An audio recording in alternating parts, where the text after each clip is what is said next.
Nagpapasalamat po tayo mga kababayan Kiamang at binigyan tayong kape. Tayo nagugutom na talaga.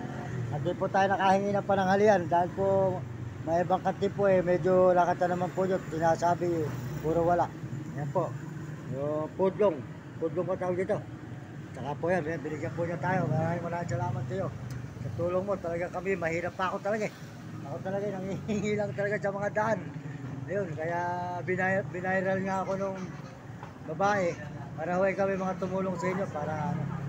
Yun, ako, wala yun. Salamat sa iyo, salamat. Malaking utang na loob to. Kasi talaga kami hindi pa nanananghalian talaga. Ate, yun. Maglalakad-lakad ka. Ako yung maraming aso na nangangalakal. Na nakikita mo na naglalakad kung saan. Kaya hindi pa ako pinagpapala rito sa may YouTube na ito, wala pa. Kaya nagtataga ako para baka sakali. Yun. Ay pagpalain. Hindi makabawi naman yung tumutulong sa atin. Yun. Kaya ano, mahirap din maglimos. Kaya yun, tinitiis ko rin. Para baka sakali, para palain ako balikan mo na lang sila. Ganun lang, di ba? Kaya ganun lang ang buhay. Kaya tinan mo si ano, si Diwata. Namamali mo sa Manila, nangangalakal. Diwata Pares. Tinan mo, pinagbabalikan niya ngayon yung mga pinanghihingan niya mga tao, di ba?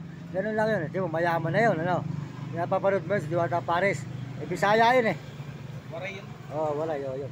Yan, mga kababayan, mapasalamat po tayo sa kanya. Dito po, sa tinulong sa atin dito, naglalakad lang po tayo, pauwi ng Bulacan. Ayun. Ito, binigyan kami nito.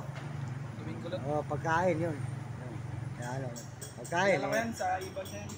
Mabait din naman. Saka binigyan kami 150. Wala raw siyang cash. Kasi yun, pero kuripot din, ano? Kuripot din. Ano?